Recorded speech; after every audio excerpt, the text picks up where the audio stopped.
मीरा ठीक तो है ना?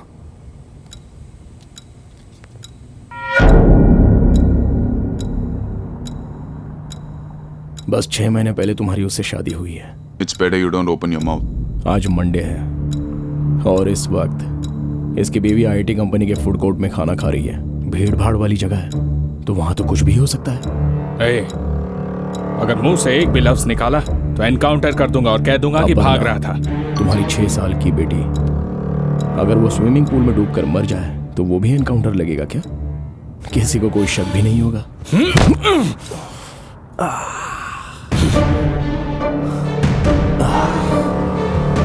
अगर मैं इतना फुल प्रूफ प्लान बना सकता हूं तो क्या लगता है कि मिनिस्टर की सिक्योरिटी टीम की कोई जानकारी नहीं होगी मेरे पास? पता है कितने महीनों से मैं ये प्लान कर रहा हूं? मेरे आदमी हर लोकेशन पर मौजूद हैं। अगर उन्हें मेरा मैसेज नहीं मिला तो सबकी फैमिली से किसी ना किसी की जान जरूर जाएगी। फिर हो सकता है वो उस बैंक एम्प्लॉय की बीवी हो, या फिर हो सकता है कि ड्राइवर शर्मा की माँ हो, जो हाल फिलहाल ओल्ड एज होम में रहती है। आज की शाम सबकी मौत तय है, लेकिन तुम डरो मत, क्योंकि अपनों को बचाने का मौका है तुम्हारे पास। यहाँ से ठीक 800 मीटर आगे एक टनल आएगा। वहाँ मेरा एक आदमी बिल्कुल मेरे जैसे कपड़े पहनकर तैयार है। बस मेरी जगह उसे ले जा। तुम 6 लोगों के सिवाय किसी और को कुछ पता नहीं चलेगा। सिंपल। तुम्हारे पास सोचने के लिए सिर्फ 10 सेकंड्स का वक्त है। एक बार टनल पार कर लिया फिर तो मैं भी कुछ नहीं कर पाऊंगा। Chief, my wife.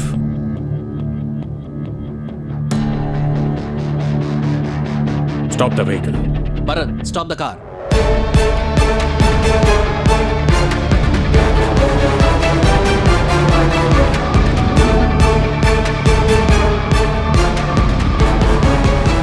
Good decision chief.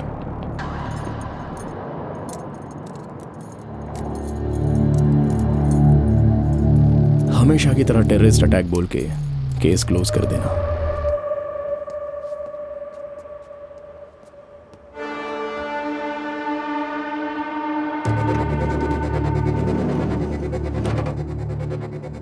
बस एक सवाल का जवाब चाहिए। इतने फुल प्रूफ प्लान के बावजूद तुमने मुझे होटल के रूम से कैसे खोज निकाला? क्या इसके पीछे सिंगापुर पुलिस का दिमाग है? ओह, या तुम्हारे जैसा कोई इंडियन सिक्योरिटी ऑफिसर? तो कौन है? वो लिटिल इंडिया में ग्रोसरी स्टोर चलाता है। ग्रोसरी स्टोर चलाता है?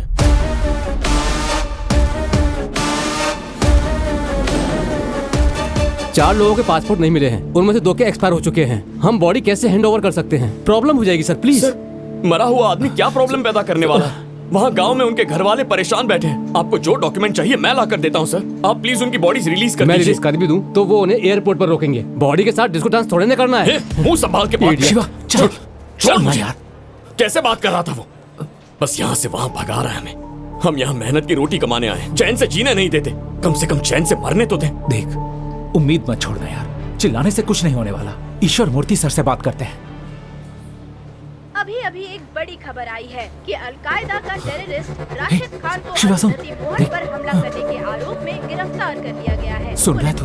कितना बड़ा काम किया। अगर तू नहीं होता तो एक सोची समझी साजिश के तहत ये कभी किया था। पकड़ा नहीं पुलिस जाता। अभी इन्वेस्टिगेट कर रही है और बाकी की जानकारी आपको जल्द से जल्द मिलेगी।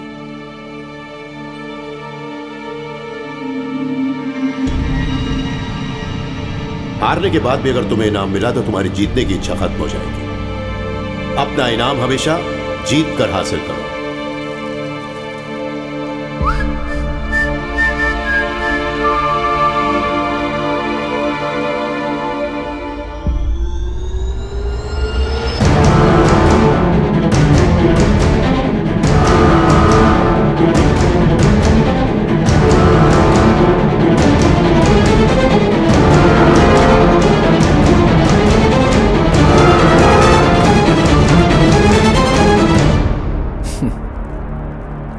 यहाँ आने से पहले मैं तुम्हारे पापा रिस्क रामालिंगम से मिला।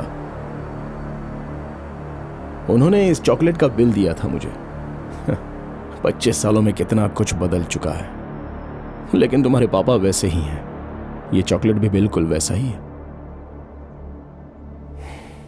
अब तक मैंने 53 हाई प्रोफाइल असाइनमेंट्स को अंजाम दिया है। किसी को किसी बात की भनक तक नहीं लगी, लेकिन किसी ने मुझे होटल के रूम से ढूंढ निकाला और पुलिस की वैन तक पहुंचा दिया। दरअसल मैं उस जीनियस तक पहुंचकर उसे शूट करना चाहता था, लेकिन मुझे यह नहीं पता था कि वो तुम होगे। हमने एक साथ जो आखिरी दिन बिताया था, याद है तुम्हें? दिन बिताया था। वो दिन भी आज ही की तरह था। हम ऐसे ही पुलिस स्टेशन में बैठे थे। लॉकअप के अंदर 5 लोग थे, एक writer, 2 sub inspector. Station clock में वक्त 5:45 था। तुमने लाल रंग की टी-शर्ट और ब्लैक स्वेटर पहना था। तुम्हारी बाएं जूते की लेस निकली हुई थी। मुझे लगा कि ग्रोसरी शॉप में काम करके तुम्हारे दिमाग को जंग लग गया होगा। Not bad. तुम्हें तो हर बात याद है, लेकिन तुम उस शतरंज की चालों में इतने मशरूफ थे, इसलिए तुमसे एक जरूरी बात छूट गई। और मैं हमेशा ही तुम्हें ये बात खुद ही बताना चाहता था, पता है? अब कोई चाल नहीं बची। चेकमेट।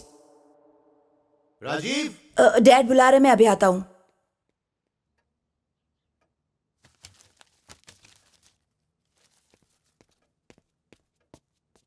ये सब क्या है?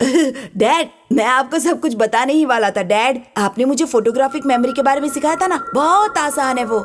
चारिंग क्रॉस रोड पर एक जगह है, वहाँ पर कुछ नया बना है जिसे एटीएम कहते हैं। और जब लोग उस एटीएम में से पैसे निकालते हैं तो कांच में रिफ्लेक्शन में उनका पिन नंबर दिखता है। 30 पिन नंबर 30 मिनट में। मैंने 1 घंटे में 100 पिन नंबर याद कर लिए थे। फिर मैंने आपकी सिखाई हुई ट्रिक्स इस्तेमाल करके उनका पीछा किया और उनके पर्स चुरा लिए। You rascal! मैंने ये सब सिखाया ताकि तुम क्रिमिनल बन जाओ। मैं तुम्हें पुलिस ऑफिसर बनाना चाहता हूँ। मैंने इस दिन के लिए तुम्हें ट्रेनिंग दी थी। पुलिस स्टेशन फोन करूंगा। डैड रुकिए ना, पुलिस को फोन क्यों कर रहे हैं? मैंने कितने सारे पैसे कमाए, चॉकलेट देने की बजाय आप पुलिस को फोन कर रहे हैं। You are a criminal, rascal! Dad, police को मत बुलाइए ना प्लीज। यही जब शिवा करता है तो वो जीनियस और मैं करता हूँ तो criminal. You are a criminal! और बुरा तो ये है, तुम्हें कोई पछतावा भी नहीं हो रहा। डैड, पुलिस को फोन मत करिए डैड। डैड, मुझे उन पैसों की जरूरत है। डैड, मेरी बात सुनिए। I'm going to call the police. मैं आखिरी बार कह रहा हूँ डैड, पुलिस को मत बुलाइए।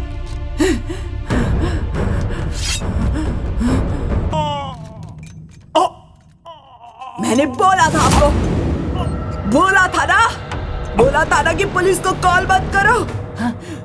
आपका बेटा जीनियस है, ये नहीं मानेंगे, लेकिन जब बड़ोस का बेटा करे तो well done Shiva, very good Shiva. मुझे उससे कम समझते ना आप। But he's very natural. मैंने मेरे बेटे को जो सालों से सिखाया था उसने 2 महीनों में सीख लिया। अगर वो पुलिस एकेडमी ज्वाइन करेगा तो मेरे बेटे से भी ऊपर का ओहदा पाएगा। He is very talented. 5 lakh रुपए, क्या वो कभी इतने पैसे कमा पाएगा? जाकर पूछिए उससे। जब पुलिस मौका वारदात पर पहुंचती है तो वो वहां क्या देखती है?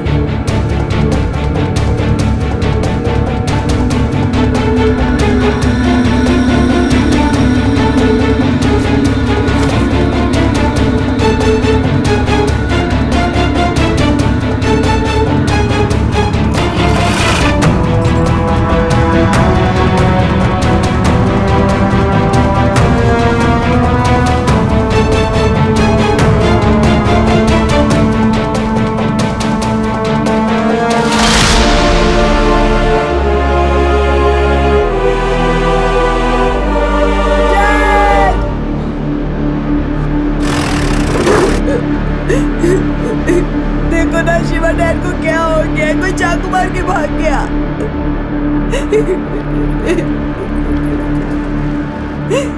डैड, प्लीज प्लीज शांत हो जाइए, शांत हो जाइए आप लोग प्लीज। देखिए हम पूछताछ कर रहे हैं। राजीव, मैं आज तक तुम्हें ढूंढ रहा था।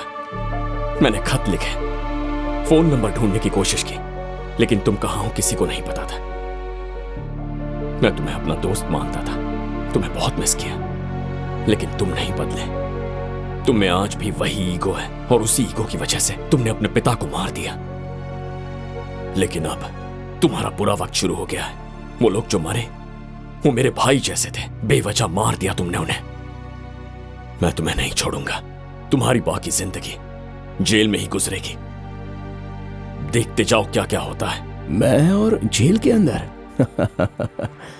ब्रदर, पुलिस ने ही मुझे तुम तक पहुंचाया है और मुझे लिफ्ट भी उन्होंने ही दी थी। जब हम छोटे थे तब तुम हमेशा जीतते थे, लेकिन आज तुम्हें ग्रोसरी स्टोर चलाते हो, तुम्हें पता भी नहीं है कि मैं कितना बड़ा आदमी बन गया हूं। आज मैं ये तय करता हूं कि आने वाले दिनों में कौन इस दुनिया में जिएगा और कौन इस दुनिया से चला जाएगा। माना कि मैं दुकान चलाता हूं, पर तुम आज भी मुझसे हार गए। आज भी बीते कल में खोए हो तुम। ये कोई बच्चों का खेल नहीं है, ये असली दुनिया है, और इस दुनिया में मैं तुमसे 100 कदम आगे हूं। चाहो तो तुम्हें साबित करके दिखाऊं? तुम बस अपने भाइयों के बारे में ही बातें करते रहो, लेकिन उनकी मौत महज एक एक्सीडेंट थी जो मेरे असाइनमेंट के दौरान ही हुई थी। लेकिन अब मैं उन्हें प्लान करके मौत की घाट उतार दूंगा। मैं तुम्हें चैलेंज देता हूं, शाम 6 बजे से पहले यह साबित कर दूंगा, इसे सिंगापुर के अंदर, वो भी तुम्हारी कम्युनिटी के बीच, तुम्हारे ही किसी करीबी को मार दूंगा। उससे पहले यह देश छोड़कर नहीं जाऊंगा। हो सके तो मुझे रोक कर दिखाओ। बोलो, रोक पाओगे मुझे?